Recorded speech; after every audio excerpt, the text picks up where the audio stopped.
my name is Carla O'Reilly. I'm an author, inspirational speaker, and mental health advocate. I just released this book. It's called Turn on the Switch. And so my journey kind of started after the birth of my son, Cameron. He's 60 now, and he's the love of my life.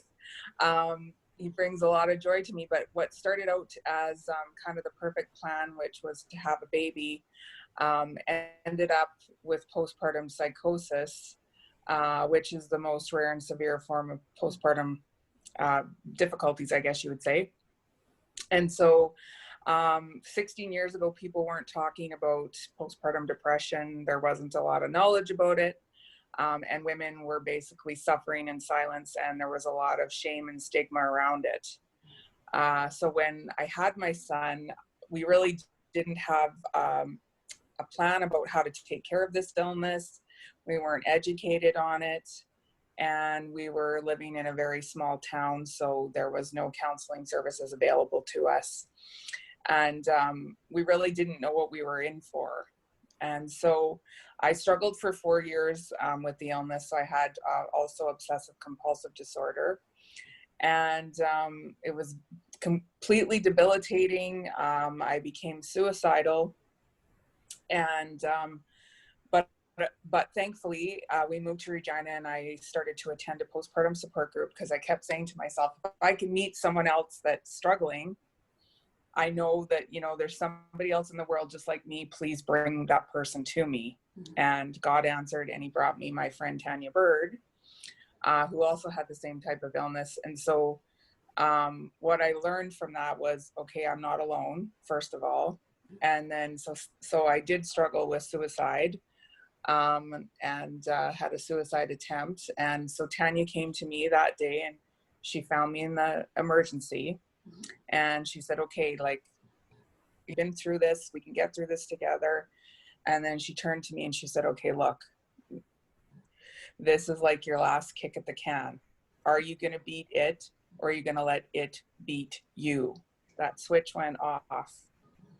Everybody else wanted me to be strong, to start my healing, but I learned that I had to want it for myself. Mm-hmm.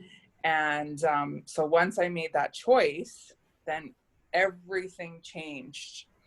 What happened was, my girlfriend and I went for coffee one night, and she was doing a lot of self-help, and she had watched The Secret, and she had kind of opened my eyes to all these things that I wasn't even aware of. And she started talking about goal setting and the things she was going to do, and she had all these ideas and plans, and I was just like, wow, like, holy crap, my next plan is just to get up tomorrow and get dressed and see if I can do that.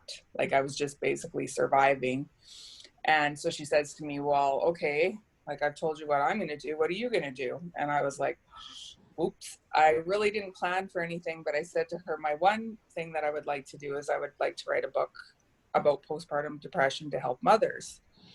And so she was like, well, let's do it. She met a publisher and said to her, look, we want to write this book to inspire women. And the publisher was very driven as well to help inspire women. That was one of her things that she was going to do with life. So her name was Peggy Collins. So we found one other mother named Alita Patterson. And we started writing The Smiling Mask. And we started speaking about it in our communities. We were supported by so many people, because you have to understand that was pretty scary for us to come and put like our experiences bare bones onto paper. And so we were doing something that was completely different and scary. And we were speaking across Canada. We were speaking at medical conferences. We were educating the public. That book sold 2,000 copies all across Canada, the United States, the United Kingdom. And so that just kind of started my writing process, and it spearheaded my entrepreneurship and my love of writing, and also my love of helping people. So I got to a point where I had done, you know, we're always healing. Healing is a journey. Mm-hmm. It's a marathon, not a sprint, is what we say. And so I sat down, and I got hired by a power company in Alberta called Atco Electric.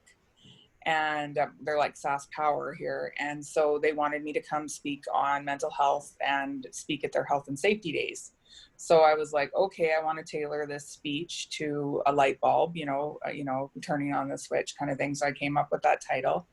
And what I basically wanted to do was every letter in Turn on the Switch, so it's an acronym, every letter is a healing tool. And they were basically, I wanted to sit down and say, okay, if somebody was going to start their healing, they need like a toolkit. And what were all the things that I had to learn that I could bring it all together so that it was like a quick, easy read, right? And because it was 10 years of piecing together all these different things that I had to learn in order to become who I am today. And I wanted to share that and help people and say to them, look, you take all these tools, they're simple, they're easy, everybody can do them. It's a daily habit, and it's just a way of inspiring people. And that's what Turn on the Switch is all about. It's about, basically, the foundation is you have the power of choice. You can choose how your day is going to be. And gratitude basically is a game changer. So the fastest way to turn on the switch is gratitude. And that's what really transformed my life. And I wanted to share that with people. The smiling mask and Turn on the Switch, how did that impact your life as a whole? It's been completely amazing. I've connected with so many women. I've mentored so many women. People come to me and say, I know somebody that's struggling with PPD, or I know somebody that's struggling with mental health. And that's, of course, my passion. That's how my life has transformed, is really by helping people and giving them, insight into the mental illness. So basically, when I wrote these books, it gave me the opportunity to look outside of myself and my problems, and say, okay, I've experienced this. How can I help somebody else?